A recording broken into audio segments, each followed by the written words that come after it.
ঈদের পর জামাত এনসিপির বৃহত্তর কর্মসূচি আসবে রাজপথে। জামাত এনসিপি জানে উপরে তারা যতটাই বলুক না কেন যে সংসদে আমরা সমাধান চাই, বাস্তবিক পক্ষে জুলাই সনদ বাস্তবায়ন এবং আমাদের যে কাঙ্ক্ষিত সংস্কার তার আগে সংসদে যে কোনো কিছু সমাধান সম্ভব নয়, এটা জামাত নোস অ্যান্ড এনসিপি নোস। সংসদ ফেসিবাদ চর্চার একটা প্রাণকেন্দ্র। এই সংসদ একটা অসম সংসদ। এই সংসদের ভালো কোনো ইতিহাস নেই। এই সংসদের ইতিহাস ব্যর্থতার ইতিহাস, একদলীয় শাসন কায়েমের ইতিহাস। বরং বাংলাদেশে ভালো কিছু যা হয়েছে তা রাজপথে হয়েছে। আনন্দ চলছে বাংলাদেশে, মানে এত আনন্দ যে আপনি যদি ভার্চুয়াল মিডিয়াতে যান, হাসতে হাসতে আপনার পেটে খেয়ে চলে যাবে। আপনার সিনেমা হলে যেতে হবে না, আপনার কোনো নাটক থিয়েটার দেখতে হবে না, শুধু রিলস গুলা দেখবেন বাংলাদেশে কি হচ্ছে। বন্ধুরা অনেকেই ভাবেন যে আরে উনি তো মন্ত্রী হয়ে গেছে, বিরাট ব্যাপার, হ্যাঁ কত সুখ, বড় বাড়িতে থাকবে, কত টাকা ইনকাম করবে, মন্ত্রী কত সম্মান। আসলে কি তাই? দেখেন, আপনি যদি একটা বিসিএস ক্যাডার হন আর আপনি যদি সরকারি চাকরি পান, আপনি চাকরি কেউ খাইতে পারবেন না। কিন্তু মন্ত্রী সকালে আছে বিকালে নাই, বিকালে চাকরি খাওয়া বলাইব। বাংলাদেশের মন্ত্রীদের চাকরি খাওয়ার মতো এরকম ইজি কাজ আর কোনোটাই নাই। এবং খায় কারা জানেন? খাই আমরা, মানে জনগণ খায়।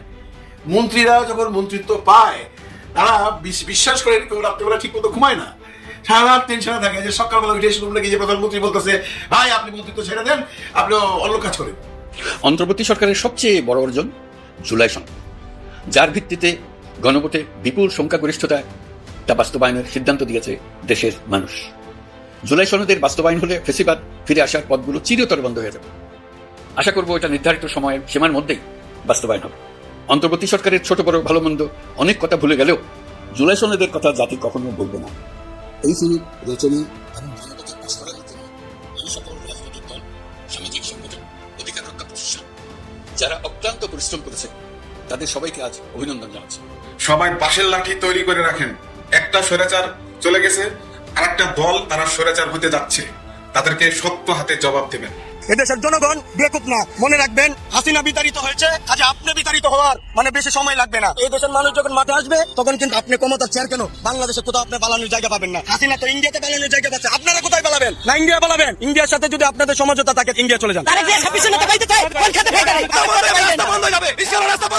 2600 করে টাকা নেয়, ধরে গাড়ি ধরে 2600 টাকা নেয়, 2600 করে টাকা নেয়। আমরা আন্দোলন করব, বন্ধ করে রিস্কা করা বন্ধ করে দেন। কোন গাড়ি চলতে দেব না, আমরা কি করে কি করে খাবো? সুদের উপরে টাকা আনছে। জুলাই সনদ নিয়ে নতুন প্রজন্মের তরুণরা আবার আন্দোলনে নামবে এবং এটা এত বড় ব্যাপক বিস্তৃত আন্দোলন হবে। আপনাদের পালানোর হেলিকপ্টার খুঁজে পাবেন না। আপনাদের কিন্তু ভারত নাই, মাথায় রেখেন। আওয়ামী লীগের লেসপেন্সাররা যেভাবে সীমান্তের উপরে দৌড়ে পালাইতে পারছে, হাসিনাকে যেভাবে ওই পারে নিয়ে গেছে, ক্ষমতার কোনো ভোট কেন্দ্র আপনাদেরকে বিশ্বাস করে না আপনার বন্ধুরা। 17 বছরের কুদত্ত বাঘকে যদি আপনি রাস্তায় ছেড়ে দেন, সে ঘুরে খেয়ে ফেলবে। আর ভাই আমরা তো মানুষ, এখন চাঁদাবাজি সিস্টেম চেঞ্জ হয়ে গেছে।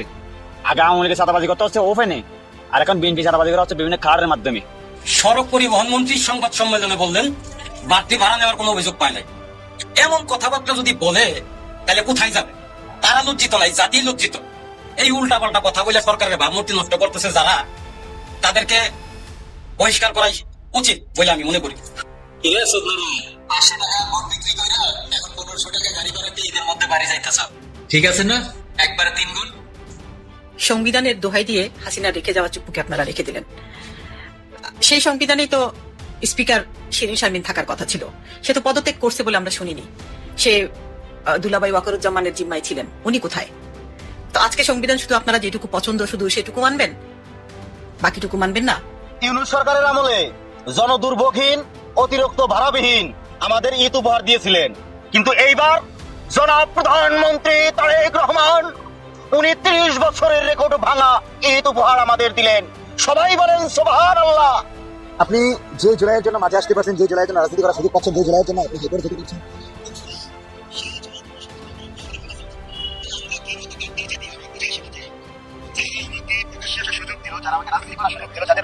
আমরা বাংলাদেশে কথা বলতে পারছি, আমার স্ত্রী সন্তানদের নিরাপত্তা পেয়েছি, সেই তাদেরকে প্রশ্নবিদ্ধ করি, তাদের উপরে আমরা অস্ত্র ধরি, তাদের উপরে আঙুল তুলি।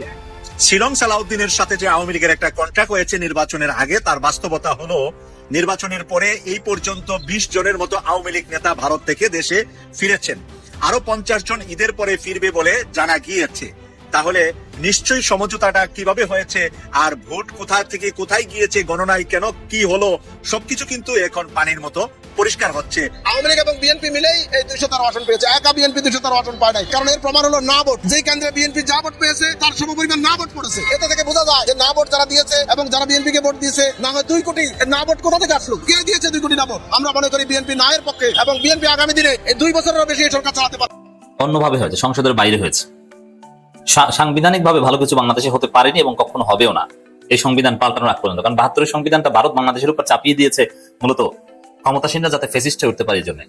এই জন্য দেখেন বাংলাদেশের ইতিহাসে সবচেয়ে ভালো কি, এর একটা উত্তর দিব যে জিয়াউর রহমানের মতো একজন মহান ব্যক্তি ক্ষমতা এসেছেন এবং তার শাসন, জিয়াউর রহমান যে ফরমানগুলো জারি করেছিলেন অথবা তার যে শাসন, এটা বাংলাদেশের ইতিহাসে সবচেয়ে ভালো কিছু। এটা কি সংসদের মাধ্যমে কিংবা সংবিধানের মাধ্যমে এসেছিল? নেভার। এটা কাটা লাইনে এসেছিল। ওই কাটা লাইনেই বাংলাদেশের জন্য রহমত ছিল। এখন এই বিএনপি আছে ক্ষমতায়, তারেক রহমান যাই বলেন না কেন, এরপরে আমাদের অতীতে ছিলেন খালেদা জিয়া, এগুলোকে যদি বাংলাদেশের জন্য আমরা রহমত ধরি, এই রহমতের প্রোডাকশন কিভাবে হয়েছে? জিয়াউর রহমানের অসাংবিধানিক এবং সংবিধান অনুযায়ী অবৈধ ক্ষমতা দখলের মাধ্যমে সংসদের বাইরে। আমরা তারেক রহমানকে পেয়েছি কিভাবে? জিয়াউর রহমান না থাকলে তো তারেক রহমানকে পেতাম না। জিয়াউর রহমানকে পেয়েছি কি সংসদের মাধ্যমে না সংবিধানের মাধ্যমে? কাটা লাইন, উল্টা লাইন, একদম অসাংবিধানিক লাইন। এই জন্য সংসদ বাংলাদেশে কিছুই দিতে পারেনি। যা দিয়েছে রাজপথ, যা দিয়েছে সিপাহী বিপ্লব, অভ্যুত্থান। এরপরে বাংলাদেশ স্বাধীন হওয়ার পর গণতন্ত্র ছিল না। সেই 73 নির্বাচনেই শেখ মুজিব গণতন্ত্র ধ্বংস করে দিয়েছেন। এরপরে 75 সালে 74 সালে আনুষ্ঠানিকভাবে গণতন্ত্র ধ্বংস করে দিয়েছেন। এরপরে অভ্যুত্থান, অমুক তমুক ইত্যাদি ইত্যাদি। গণতন্ত্র মূলত মোটামুটি প্রাতিষ্ঠানিক রূপ পেয়েছে বাংলাদেশে 90 গণঅভ্যুত্থানের মাধ্যমে। সেই 90 গণঅভ্যুত্থান, এটা কি সাংবিধানিক? গণঅভ্যুত্থান কখনো সংবিধানে থাকে না এবং ওটা সংসদে হয় না, ওটা হয় রাজপথে। তাহলে বাংলাদেশের দ্বিতীয় গুরুত্বপূর্ণ অর্জন, ওটা কিন্তু সংসদে হয়নি, সাংবিধানিক ভাবে হয়নি, ওটা হয়েছে রাজপথে। এরপরে আবার ফেসিবাদ, এমনকি তত্ত্বাবধায়ক সরকার একটা ভালো জিনিস, ওটাও কিন্তু সংসদে হয়নি, ওটাও রাজপথের আন্দোলনের মাধ্যমে হয়েছে। তত্ত্বাবধায়ক সরকার ইনিশিয়েট হয়েছে 90-তে, এরপরে 96-তে বাধ্যতামূলক করা হয়েছে, তাও জোরালো আন্দোলনের মাধ্যমে। সংসদে আলোচনার মাধ্যমে বাংলাদেশের ইতিহাসে ভালো কিছু হয়েছে, একটা সিঙ্গেল এক্সাম্পল দেখাতে পারবেন না, সম্ভব না। এরপরে 2024, এই 24-এ হয়েছে রাজপথে, এবং 24-এর বিপ্লবের ফলে আমরা একটা জুলাই সনদ পেয়েছি, যে জুলাই সনদ বাস্তবায়িত হলে বাংলাদেশ সত্যিকার অর্থে একটা গণতান্ত্রিক রাষ্ট্র হয়ে উঠবে, জবাবদিহিমূলক রাষ্ট্র হয়ে উঠবে। এবং যে জুলাই সনদ বাস্তবায়নের ফলে বাংলাদেশে একটা ইউরোপ, আমেরিকা, সিঙ্গাপুর, দক্ষিণ কোরিয়া একটা ফ্লেভার পাওয়া যাবে। এখানে আর কেউ ফেসিস্ট করতে পারবে না, একটা সভ্য রাষ্ট্র হয়ে উঠবে বাংলাদেশ। 72-এর সেই গ্যারাকল বা ভেষজ সার্কেল থেকে আমরা বের হয়ে আসতে পারবো। এখন সেই এই যে জুলাই সনদ, এটা কি সংসদে হয়েছে? না, এটাও হয়েছে রাজপথে, কাটা লাইনে, উল্টা লাইনে, সাংবিধানিক পদ্ধতির বাইরে। এই জন্য সংসদে যে কিছু হবে না, এটা ইতিহাস সাক্ষ্য দেয় এবং জামাত এনসিপি জানে। এই জন্য ঈদের পর জামাত এনসিপি রাজপথে কর্মসূচি দিতে পারে। সংসদে তারা বলবে, সংসদের ভিতরে আলোচনা চলবে, বাট মূল চেষ্টাটা থাকবে সংসদের বাইরে, কর্মসূচি দেবে। এবং এই কর্মসূচির ফলে বিএনপি সরকার মারাত্মক গ্যারাকলে পড়বে। 1.5 মাসের মধ্যেই বিএনপির 12টা বেজে যাবে। এভাবে একদিকে Iran versus US Israel war, এটা এসকেলেট করতে পারে এবং এর ইম্প্যাক্ট তখন বাংলাদেশের উপর পড়া শুরু করবে। এই যে এখন ইম্প্যাক্ট পড়েনি, এটা ইউনূস সরকারের অর্জন, জাহাজটা আগেই হরমুজ প্রণালী পার হয়ে এসেছিল। আবার ইউনূস সরকার ইরানের পক্ষে ছিল বা সরাসরি ইসরায়েল যুক্তরাষ্ট্রের পক্ষে ছিল না, কিন্তু খলিলুর রহমান একদম ওই ইসরায়েলের লাইনে চলে গেছে। তো এই যুদ্ধের প্রভাব বাংলাদেশের উপর পড়বে। ঈদের পরপরই শুরু হবে, জ্বালানি এবং গ্যাস সংকট হবে, ওয়ার্ল্ড ওয়াইড হবে। তার মধ্যে বাংলাদেশ তো বুঝে নেই। আর বিএনপি অলরেডি স্বীকার করা শুরু করেছে যে আমাদের ভাগ্য খারাপ, আমরা ক্ষমতা আসলে যুদ্ধ লেগে যায়। মির্জা ফখরুল স্বীকার করেছেন। এতে একদিকে ভয়াবহ জ্বালানি সংকট আসবে, এটা সিএনএন সহ অনেক আন্তর্জাতিক গবেষণা সংস্থাও বিশ্লেষণ করছে যে বাংলাদেশ ভয়াবহ একটা সংকটের মুখে পড়তে যাচ্ছে। ছোটখাটো দুর্ভিক্ষের মতো একটা অবস্থা হতে পারে তাদের। এবং বিএনপি এমন একটা অপদার্থ সরকার, এই বাংলাদেশে যে এরকম অঘটন ঘটতে পারে, এটা প্রেডিক্ট করার মতো যোগ্য লোক তাদের নাই। এবং বিএনপি অস্বীকারের রাজনীতি করে, ব্যর্থতা স্বীকার করে না, ধামাচাপা দেওয়ার চেষ্টা করে। যেমন সড়ক পথে যে ভয়াবহ ব্যর্থতা, এটা স্বীকার করে না বিএনপির মন্ত্রীরা। তারা বলে চ্যালেঞ্জ দেয়, কোনো ব্যবস্থাপনা নেই, কোনো ভাড়া বেশি নেই, অথচ সবার চোখের সামনে ভাড়া বেশি নেওয়া হচ্ছে। একদম মানে দিনে দুপুরে বাটপারি করে। এই বাস্তবতায় দর্শক, একদিকে ইরান যুদ্ধের ফলে একটা ভয়াবহ সংকট, আরেকদিকে জুলাই সনদ, সংবিধান সংস্কার পরিষদের সদস্য হিসেবে শপথ নেয়া না নেয়া, এইসব বিষয় নিয়ে রাজনীতি উত্তাল হয়ে পড়বে। এবং স্থানীয় সরকার নির্বাচনের দাবিতে, বিশেষ করে জেলা প্রশাসক, সিটি কর্পোরেশনের নির্বাচনে জেলা পরিষদের প্রশাসক, সিটি কর্পোরেশনের প্রশাসক এবং সামনে ইউনিয়ন পর্যন্ত প্রশাসক বসানোর পরিকল্পনা বিএনপির আছে, যাতে তারা নেতৃত্ব তৈরি করতে পারে এবং পদে থেকে নির্বাচন করতে পারে। এই যে ভয়াবহ পরিকল্পনা করছে, এর বিরুদ্ধে রাজপথে আন্দোলন করাবে শীঘ্রই। যেটা দেখা যাবে যে রাজপথের আন্দোলন জামাত এনসিপির, আর আন্তর্জাতিক সংকটের কারণে বাংলাদেশে যে সংকট হবে, এটা একই সময় আমাদের সামনে আসবে। তখন এমনিতেই বিএনপির লোকজন অর্থ তসরুপ করছে, গরিবের ত্রাণের টাকা দিয়ে ছাত্রদলকে প্রধানমন্ত্রী ঈদ সালামি দিচ্ছে। তখন বলবে যে পয়সা দিয়ে নির্বাচন করার মতো একটা ভয়াবহ পরিস্থিতি মুখে পড়বে বাংলাদেশ, যার ফলে পুরো বিএনপি সরকার বেকায়দায় পড়বে। বিএনপি সরকারের 12টা বাজবে কেন? একদিকে আন্তর্জাতিক সংকটের প্রভাব, আর একদিকে জামাত এনসিপির আন্দোলন। তবে জামাত এনসিপির জ্বালাও করা, হরতাল অবরোধ করা দরকার হবে না, সিম্পল আন্দোলন করলে তাতেই বিএনপির শিকড় নড়ে যাবে। আর ইতিহাস এটাই বলে বিএনপি আন্দোলন সহ্য করে টিকে থাকতে পারে না। হাসিনা পারে, হাসিনা সেই 5 মের আন্দোলন সহ্য করে টিকেছিল, দমন করে। আরো নানান আন্দোলন, বড় বড় আন্দোলন, 28 ফেব্রুয়ারি আল্লামা সাঈদীর রায়ের দিনের আন্দোলন, সব মোকাবিলা করে টিকেছিল 15.5 বছর। কিন্তু বিএনপি এটা পারে না, তারা আন্দোলনের মুখে খুব সহজেই নতি স্বীকার করে, কিছু ঘটে। এটা ইতিহাস বলে। তো দর্শক, যার ফলে একটা ভয়াবহ পরিস্থিতি তৈরি হবে 1.5 মাসের মধ্যেই। খবর নির্বাচন ঈদের পর বৃহত্তর কর্মসূচি জামাত এনসিপির। জুলাই সংবিধান অধিবেশন আহ্বানের শেষ সময় পার হয়ে গেছে, এর মানে এটা নিয়ে আর ছাড় দেওয়ার সুযোগ নেই। সংবিধান সংস্কার পরিষদ, গণভোট এবং এই প্রশাসক নিয়োগ সবগুলো মিলিয়ে জামাত এনসিপি সিদ্ধান্ত নিয়েছে তারা ঈদের পর বৃহত্তর কর্মসূচিতে যাবে। 11 দলীয় জোটের ব্যানারে কর্মসূচি হবে। আনন্দ চলছে বাংলাদেশে, মানে এত আনন্দ যে আপনি যদি ভার্চুয়াল মিডিয়াতে যান, হাসতে হাসতে আপনার পেটে খিল ধরে যাবে। আপনার সিনেমা হলে যেতে হবে না, আপনার কোনো নাটক থিয়েটার দেখতে হবে না, শুধু রিলস গুলা দেখবেন বাংলাদেশে কি হচ্ছে। বন্ধুরা, অনেকেই ভাবেন যে আরে উনি তো মন্ত্রী হয়ে গেছে, বিরাট ব্যাপার, হ্যাঁ, কত সুখ, বড় বাড়িতে থাকবে, কত টাকা ইনকাম করবে, মন্ত্রী, কত সম্মান। আসলে কি তাই?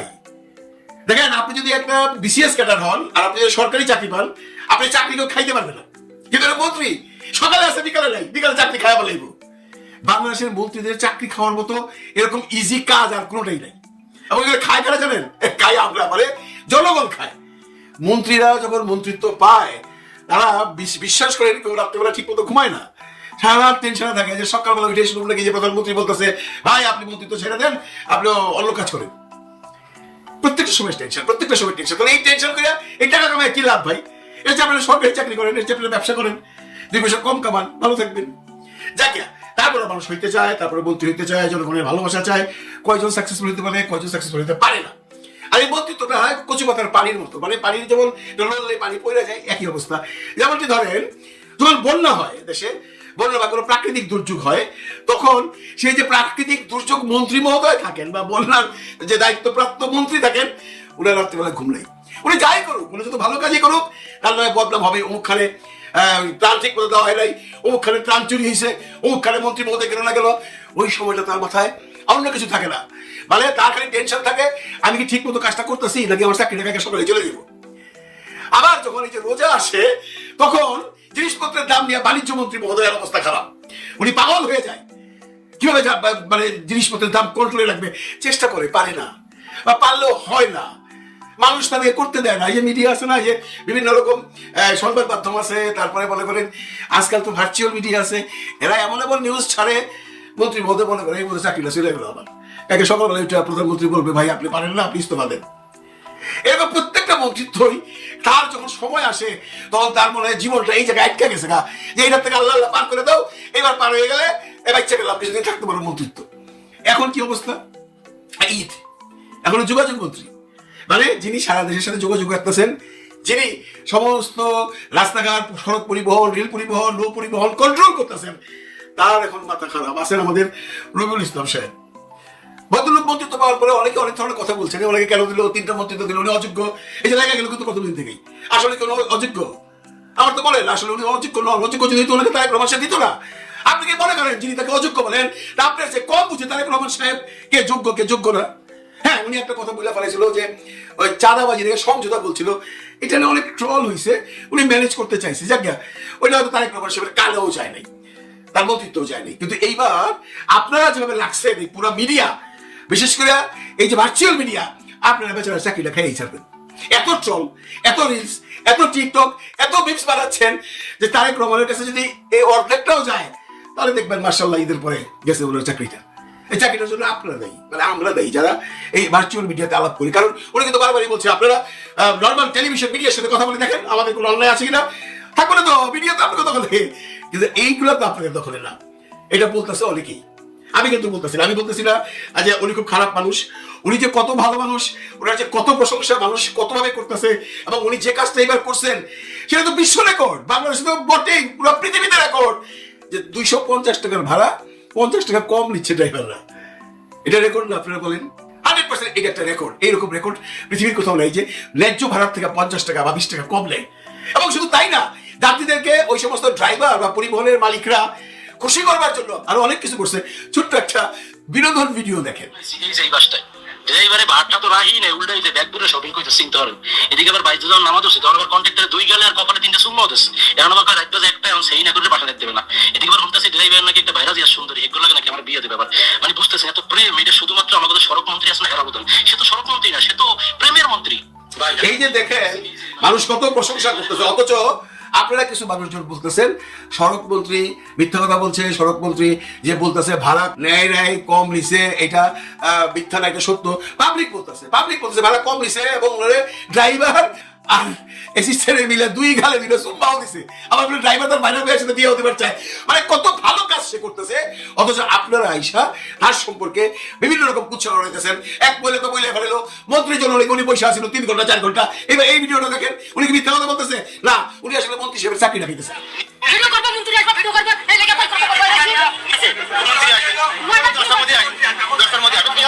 ভিডিও করব মন্ত্রী আসবে, ভিডিও করব এই লেগে ভিডিও করব মন্ত্রী আসবে, ভিডিও করব। মানে এখানে প্যাসেঞ্জাররাকে ভাড়া ভরা নিয়ে গাড়ির মধ্যে বসায় রাখছে। হ্যাঁ, তো গাড়ির মধ্যে বসায় রাখছে, গাড়ি ছাড়েন না কেন? বলে মন্ত্রী মহোদয় আসবে এবং উনি ভিডিও করবে, প্যাসেঞ্জারের সাথে কথা বলবে, তারপর গাড়ি ছাড়বে। এখন পাবলিক তো 2-2.5 ঘন্টা ধরে বসে রয়েছে, টায়ার্ড হয়ে গেছে গা। এবং পরে দেখেন এই সাংবাদিকরা বা এই টিকটকাররা বা যারা এই সমস্ত ভিডিও বানায় তারা কত রকম একটা নাটক বানাইছে।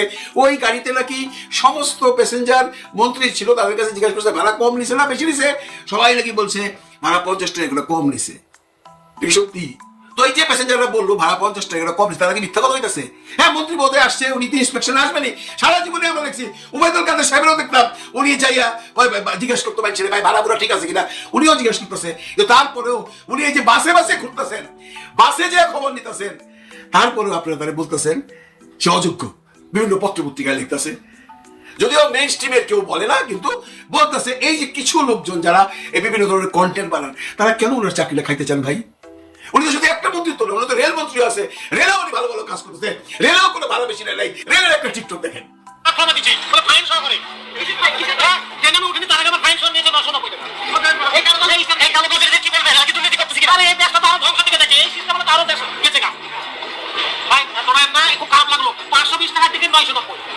$520 টাকার দিকে 990, অথচ আপনারা বলতেছেন ট্রেনের ভাড়া বাড়ছে কোথায়?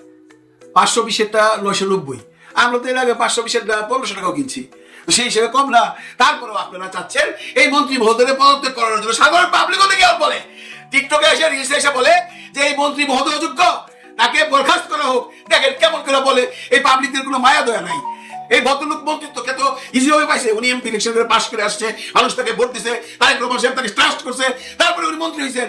তার মন্ত্রিত্ব না আপনারা এমনি খায়া ফেলাইতে চান? অযোগ্য মন্ত্রী একজন, আমি মনে করি বাপের সম্পদ মন্ত্রণালয় দিলে সব আমি চালাতে পারবো। আমি চাই যে তার অতি অবিলম্বে তাকে পদত্যাগ করা উচিত। এক জায়গা থেকে নামার জায়গায় আধা কিলোমিটার হেঁটে যাওয়া, আবার আরেক ট্রেনে উঠা, প্রায় এখানে 14 ঘন্টা চলে গেলে আমার খবর নাই কোনো। কষ্টটা মানে কি একটা অমানসিক কষ্ট একটা, যেটা জীবনে আমার কখনো এটা হয়নি। এর আগেও তো ট্রেন আবার লাইনচ্যুত হয়েছে, 4-5 ঘন্টার ভিতরে ক্লিয়ার হয়েছে, রিলিফ ট্রেন ওখানে রাখছে, এখন পর্যন্ত করতে পারেনি। একজন সে মন্ত্রী, সে একজন অযোগ্য মন্ত্রী একজন, আমি মনে করি বাপের সম্পদ মন্ত্রণালয় দিলে সব আমি চালাতে পারবো।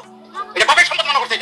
এই যে পাবলিকের রিয়েকশন, এগুলা দিয়া ভদ্রলোকের চাকরিটা বোধহয় আর থাকবে না, কারণ এগুলো প্রধানমন্ত্রীর কানে যাবে, প্রধানমন্ত্রী দেখবেন এবং মানুষের রিয়েকশন দেখবেন। কিন্তু প্রধানমন্ত্রী কিন্তু মানুষের কথায় তার চাকরি খাবে না।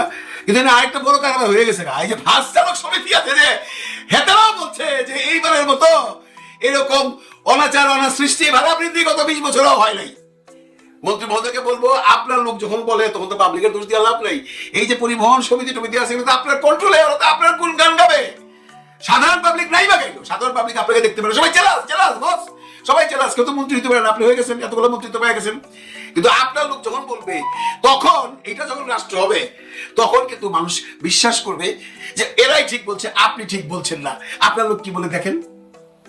এবং সনাতনের ঘটনা ভোগান্তি এবং দুর্ঘটনা, এই দুটোকে আমরা পর্যবেক্ষণ করবার চেষ্টা করি। আমাদের যে সমস্ত তথ্যপাত্র বা রেকর্ড রয়েছে এটা যদি পর্যালোচনা করি, দেখা যায় এইবারের ঈদের যে ভাড়া বৃদ্ধির হারটা অস্বাভাবিকভাবে যে বৃদ্ধির হার, এটা আমরা দেখতে পাচ্ছি গত 20 বছরের মধ্যে সর্বোচ্চ। আমরা প্রতি বছরই কেন্দ্রিক এখন ঘটনা হলো স্যার, উনি যে বলতেছেন উনি হইলো এই যে পরিবহন সমিতির একজন নেতা। উনি যখন বলে তখন তো আর আপনি পাবলিককে দোষ দিতে পারেন না। উনি বলতেছে 20 বছরের মধ্যে সর্বোচ্চ। তো আপনি যে স্যার এই সমস্ত কথা বলতেছেন যে ভাড়া কম নিতেছে, তারপরে সুম্মা দিতেছে, তো এগুলো বলে তো লাভ নাই। আসলে মানুষ দেখে ফেলাইছে, কারণ আসমানে চাঁদ উঠলে সবাই দেখে। বাংলাদেশে এইবার যে পরিস্থিতিটা গেল, শুধুমাত্র এই রেল সড়ক না, আপনি জানেন স্যার একটা প্রাণ পরশুদিন সদরঘাটেও চলে গেছে। আর সবগুলো মন্ত্রিত্ব আপনি নিয়ে নিছেন। আমি আপনাকে বলবো আপনি একটার মধ্যে থাকেন, এগুলো ভালো মতো চালেন। আর নাহলে যে মানুষ যেভাবে লাগছে আপনার 3টা মন্ত্রিত্ব কিছুই থাকবে না, এরা আপনার কেউ মন্ত্রী থাকতে দেবে না। সারা বাংলাদেশের মানুষ আপনাদেরকে খেয়ে গেছে। আর তারেক রহমান সাহেব কি করবেন এটা দেখা যাক। তবে আমরা চাই আপনি মন্ত্রী থাকেন, কিন্তু এত বড় দায়িত্ব নিয়েন না, আর এত মিশা কথা করেন না স্যার। যেখানে মানুষ বলতেছে ভাড়া বাড়ছে, আপনি বলতেছেন ভাড়া কম নিচ্ছে। ভাই, আপনি একজন এডুকেটেড পার্সন, আপনাকে আমি ব্যক্তিগতভাবে পছন্দ করি, আপনার টক শো প্রচুর দেখতাম। আমি ভাবতাম, আমি বুঝতাম, আমি জানতে চেষ্টা করতাম যে আপনি অত্যন্ত শিক্ষিত, মার্জিত এবং ভদ্র একজন মানুষ। কিন্তু আজকাল আপনার কথাবার্তা এমন পর্যায়ে চলে যাচ্ছে যে আপনি হাসির পাত্র হয়ে যাচ্ছেন, এবং এই জনগণ আপনাকে আর মন্ত্রিত্বে দেখতে চায় না। ভালো থাকবেন সবাই, ভালো রাখবেন সবাইকে। আল্লাহ হাফেজ। ভারতীয় হাই কমিশনের তত্ত্বাবধানে প্রদীপকে যদি প্রদীপের জান্ডাকে বাঁচানো যায়, আপনারা কি জানেন এটা? আপনারা কি জানেন সালাউদ্দিন আহমেদ এই মুহূর্তে প্রদীপের জান বাঁচানোর জন্য অসীম প্রদীপ, যেই প্রদীপ এতগুলো মামলা করেছে, এতগুলো খুন করেছে, এতগুলো দুর্নীতি করেছে, এতগুলো জীবন ধ্বংস করেছে, বাংলাদেশের অস্তিত্বকে ধ্বংস করার পায়তারা করেছে ভারতীয় হাই কমিশনের নির্দেশে। এখন এই সাউয়া একদিকে ডক্টর ইউনূসের সাথে নির্বাচন দিয়ে দেন দরবার করে, অন্যদিকে প্রদীপের জীবন বাঁচানোর জন্য তলে তলে সে কাজ করে। আপনারা কি তা জানেন? প্রদীপের যান বাঁচানোর জন্য এস আলমের কাছ থেকে পয়সা নিয়েছে, প্রণয় ভার্মার কাছ থেকে আলাপ আলোচনা করেছে। একটা কথা আপনারা মনে রেখেন, সাউয়া প্রমিস করেছে বিএনপি সরকার গঠন করলে প্রদীপের মৃত্যুদণ্ড এগুলো কিছু হবে না। আপনারা কি জানেন সাউয়া এখন কোথায় ব্যস্ত? সাউয়ার আলোচনা। তাইলে এখন আমরা কি বলবো? বিএনপি হচ্ছে দখলে ব্যস্ত। বাংলাদেশের প্রতিটা কোনায় কোনায় যেখানে যত প্রকার কন্ট্রাক্ট আছে, টেন্ডারবাজি আছে, দখল আছে, এই দখলে ব্যস্ত। এবং লং টার্ম গোল তাড়াতাড়ি যাতে নির্বাচনটা দিয়ে ক্ষমতায় যদি যাওয়া যায়, হাসিনার বিচারও হবে না, আওয়ামী লীগেরও বিচার হবে না, জুলাই আগস্ট গণহত্যার বিচার হবে না, বিডিআর বিচার হবে না। এটা ব্যস্ত বিএনপি। বর্তমানে বাংলাদেশের সরকার অবৈধ সরকার, এই কথাটি বাংলাদেশ সরকার, বিএনপি, বাংলাদেশ সরকারের মন্ত্রী, আমলা প্রত্যেকেই জানে, কিন্তু তারা কিছুই বলছেন না, বলতে পারছেন না। কারণ বিএনপি এবং বিএনপির প্রধান, যিনি বাংলাদেশেরও প্রধান, তার মুখপাত্র সালাউদ্দিন যা বলছে, সেই সালাউদ্দিন নিজেও জানে যে এই সরকার অবৈধ সরকার। কারণ একই দিনে একই সময়ে দুটো ব্যালটে একই ব্যক্তি রায় দেবে, এবং একটা রায় হলো গণভোটের রায়, যে সংবিধান প্রশ্নে, সংবিধান সংস্কার প্রশ্নে, জুলাই সনদ প্রশ্নে। সেই রায়টা যদি বাতিল হয়ে যায়, সেই রায়টা যদি অবৈধ হয়ে যায়, তাহলে একই সময়ে একই দিনে একই জায়গায় ঘটা ঘটনাগুলি এবং একই ব্যক্তি দ্বারা একই রকম ঘটনাগুলি ঘটানো, সেটাও অবৈধ হতে পারত। কারণ যে ব্যক্তিটা ওখানে ভোট দিচ্ছে, গণভোট দিচ্ছে, সে ব্যক্তিটাই ওই সময় ওই জায়গায় দাঁড়িয়ে একই সময়ে সরকার গঠনের ভোটও দিচ্ছে। সুতরাং ওই লোকটির একটা ভোট ঠিক, একটা সিদ্ধান্ত ঠিক, আর একটা সিদ্ধান্ত ভুল, এই কথাটা যদি ভুল হয়, যদি অবৈধ হয়, তাহলে দুটোই অবৈধ। আর এই যে ভোট করে অস্থির হয়েছিল, এবং ভোট কথাটা সর্বপ্রথম এই বিএনপির মুখ থেকে বেরিয়েছিল।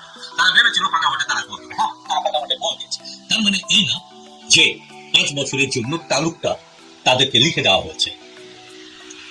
বাংলাদেশের সংবিধান অবশ্য তাই বলে যে 5 বছরের জন্য তালুক লিখে দেওয়া, কিন্তু জনগণ সেটা কোনোদিনই মানেনি বলেই 24শে জানুয়ারিতে ভোট হয়, আর 24শে আগস্ট ভোটে 90% আসন জয়ী হওয়া দল পুরো সরকার সহ কুত্তার মতো দৌড়ায় আত্মগোপনে চলে যায়।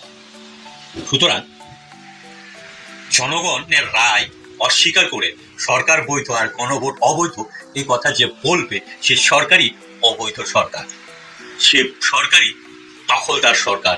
এটা বিএনপি সরকার, বিএনপি প্রধান, বাংলাদেশ সরকারের প্রধানমন্ত্রী সবাই জানেন যে এই সরকার অবৈধ সরকার এবং সালাউদ্দিন আহমেদ ওদেরই মুখ। জিয়া যখন দেশে ফিরে তখন যে মুসলেখা দিয়ে এসছেন সেই মুসলেখা বাস্তবায়ন করতে গেলেও যে তাকে দেশ ছাড়া হতে হবে সেটা বোধহয় তারেক জিয়া জানে। এবং আমি যে এই কথাগুলি বলছি আমিও জানি যে আমার কপালে আয়না ঘরের চেয়ে তো বিভৎস একটা ঘর অপেক্ষা করছে। ইলেকশন বৈধ কিন্তু গণভোট বৈধ না, কারণ সংবিধানে নেই। আচ্ছা, তাহলে কয়েকটা প্রশ্ন করি। জুলাইয়ের যে বিপ্লব হলো সেটি কি সংবিধানে লেখা ছিল? সংবিধানের কোন ধারা অনুযায়ী শেখ হাসিনা ইন্ডিয়ায় পালালো? হাসিনা পালানোর পরে ডক্টর ইউনূস ক্ষমতা নেওয়ার আগ পর্যন্ত দেশ যে সরকারবিহীন ছিল সেটা কি সংবিধান অনুযায়ী ছিল? অন্তর্বর্তীকালীন সরকারের কথা সংবিধানের কোথায় উল্লেখ ছিল? একটু ইতিহাসে যাই। পৃথিবীর কোন দেশে সংবিধান মেনে বিপ্লব হয়েছে? কোন দেশে বিপ্লবের পরে আগের সংবিধান অপরিবর্তিত থেকেছে? বাস্তবতা হলো সংবিধান মানুষের জন্য, মানুষ সংবিধানের জন্য নয়। দেশের মালিক জনগণ। জনগণ যদি বলে আমরা পরিবর্তন চাই, তাহলে সেই চাওয়াটাই সংবিধান। প্রশ্নটা সহজ, জনগণের রায় বড় নাকি সংবিধান বড়? যদি গণভোটকে অবৈধ বলা হয় শুধুমাত্র এই যুক্তিতে যে সংবিধানে নেই, তাহলে ইতিহাসের অনেক ঘটনাকে এই একই মাপে মাপতে হবে। আমি প্রশ্ন রেখে গেলাম, উত্তর আপনাদের। সংবিধানের দোহাই দিয়ে হাসিনা রেখে যাওয়া চুপ্পুকে আপনারা রেখে দিলেন। সেই সংবিধানেই তো স্পিকার শিরিন শারমিন থাকার কথা ছিল, সে তো পদত্যাগ করছে বলে আমরা শুনিনি। সে দুলাভাই ওয়াকারুজ্জামানের জিম্মায় ছিলেন, উনি কোথায়? তো আজকে সংবিধান শুধু আপনারা যেটুকু পছন্দ শুধু সেটুকু মানবেন, বাকিটুকু মানবেন না? আপনারা চুপ্পুকে রেখে দিচ্ছেন, আপনারা কোনো অবস্থাতেই চুপ্পুকে অভিশংসন করবেন না, এটা আমরা জানি। কেন করবেন না সেটাও একটু মানুষের জানা দরকার। আপনারা পূর্ণ মেয়াদ চুপ্পুর পার করবেন, তারপর আপনাদের রাষ্ট্রপতি বসাবেন। আপনারা এটা করছেন, এর পিছনে আমরা একটু দুষ্ট বুদ্ধি দেখতে পাচ্ছি। আমি জানি না কতটুকু সঠিক, যদি আমি সঠিক না হই তাহলে খুশি হব। আপনারা চাচ্ছেন 5 বছর পরে যে নির্বাচনটা হবে সেটা আপনাদের নিজেদের পছন্দের রাষ্ট্রপতির হাতে আপনাদের নির্বাচনটা হোক। আপনাদের পছন্দের রাষ্ট্রপতির থাকবেন ক্ষমতায়, তখন নির্বাচন হবে। এরকম দুষ্ট বুদ্ধি আমরা আসলে দেখতে চাই না। এই জুলাই পরবর্তী সময়ে কোন ধরনের কুটচাল কুট বুদ্ধি কারো মাথায় থাকুক, কোন সরকারের মাথায় থাকুক, সেটা আমরা দেখতে চাই না। তো সে কারণে আপনারা আসলে চুপ্পুকে রেখে দিয়েছেন। আপনাদের ভয় ওখানটায়, ওই ভয়টাতেই আমাদের একটু দুশ্চিন্তা, আর কিছু না। কেন ভয় পাচ্ছেন? মানুষের ভোটেই যদি এত এত সিট পেয়ে থাকেন, তাহলে চুপ্পুকে সরাতে আপনাদের ভয় কিসের? আপনারা একটা জিনিস খেয়াল করেছেন, অনলাইনে ঢুকলেই শত শত মানুষের বক্তব্য একটাই, এই সরকার বেশি দিন টিকবে না। কেউ বলতেছে 90 দিন টিকবে, কেউ বলতেছে 6 মাস, কেউ বলছে 1 বছর, কেউ বলছে 1.5 বছরই তো। কিন্তু আমার বক্তব্যটা আমি বলি, আমার মনে হচ্ছে যে এই সরকার বেশি দিন টিকতে চায় না। তারা খুব স্বল্প সময়ের ব্যবধানে ক্ষমতা থেকে বিদায় নিবে, এটা তারা প্ল্যান নিয়েই তারা বসেছে ক্ষমতায়। কেন বলি, আপনি দেখুন, এই যে ঈদগামী মানুষ, মানে ঈদে বাড়িতে যাবে, এই মানুষগুলির কাছ থেকে 5, 6 গুণ 7 গুণ ভাড়া হাঁকানো হচ্ছে, বাস, ট্রেন, লঞ্চ, এভরিওয়্যার। এবং চারদিকে ছড়িয়ে পড়েছে কথা একটা, যে গত 20 বছরে এইরকম দুরবস্থা, ভাড়া নিয়ে এত বড় কেলেঙ্কারি আর বাংলাদেশের মানুষ কোনোদিন দেখে নাই কোনো ঈদে। আপনি দেখুন 1200 কত কোটি টাকা ঢাকা উত্তর সিটি কর্পোরেশনে রেখে গেল আগের জন, পরের জন নিয়োগ দিল, দেওয়ার সাথে সাথে সে বলে ফেললো যে 25 কোটি টাকা আছে মাত্র। তার মানে 1200 কোটি টাকার উপরে মেরে দিয়েছে একেবারে 1 সপ্তাহের ব্যবধানে। তারপরে আপনি দেখুন ব্যাংকগুলির অবস্থা, ব্যাংকের আগের গভর্নরকে মব করে তাড়িয়ে দেওয়া হলো, বেইজ্জতি করে তাড়িয়ে দেওয়া হলো তাকে। নতুন জন আসলেন, আসার সাথে সাথে 78 লক্ষ গ্রাহক যেন সাগরের পানিতে পড়ে গেল। তারা ব্যাংকে যাচ্ছে, কোনো টাকা দেওয়া হচ্ছে না তাদেরকে। আপনি চিন্তা করতে পারতেছেন কি পরিমাণ টাকা মেরে দিয়েছে এই কয়েকদিনের ব্যবধানে। এবং বিশ্ববিদ্যালয়গুলিতে বিসি নিয়োগ থেকে আরম্ভ করে, জেলা পরিষদগুলিতে প্রশাসক নিয়োগ থেকে আরম্ভ করে যা হচ্ছে, এক তুল কামাল কাণ্ড করে দিচ্ছে তারা। দেখেই মনে হচ্ছে যে যত দ্রুত পারো দেশ থেকে একদম দেশটাকে তলাবিহীন জুরি বানিয়ে তারপর আস্তে করে শুরু করো, ওই টার্গেটে তারা কাজে নেমেছে। ইসলামী ব্যাংক যেখানে আওয়ামী লীগ নিতে সময় নিয়েছিল 12-14 বছর, সেখানে তারা 12-14 দিনের ব্যবধানে কাজ করে দিল। ইসলামী ব্যাংক নিয়ে নিছে অলরেডি। এই তো কয়দিনই সরকার ক্ষমতায় থাকার জন্য সিদ্ধান্ত নিয়েছে, সময় বলে দিবে। শেখ মুজিবের সংবিধান, 72-এর সংবিধান, সেটা নাকি ভারতের লেখা, সেটা ছুঁড়ে ফেলে দিতে হবে, আস্থা করে ফেলে দিতে হবে, আর সেটা থাকবে না, সেটা রাখা যাবে না, কারণ এটা ভারত লিখে দিয়েছে। মানে 72 সালে বাংলাদেশের সংবিধানটা নাকি ইন্দিরা গান্ধীরা লিখে দিয়েছেন। এইরকম মানে রাজনৈতিক মূর্খরা যখন বাংলাদেশে রাজনীতি করেন, তখন তাদেরকে নিয়ে আসলে আলোচনা করাটাও একটু ডিফিকাল্ট হয়ে যায়। আপনি যে কারো সমালোচনা করতেই পারেন, আপনি যে কারো বিরোধিতা করতেই পারেন, কিন্তু বাংলাদেশ নামক রাষ্ট্রের যে জন্ম, সেই জন্ম এবং জন্মের ইতিহাস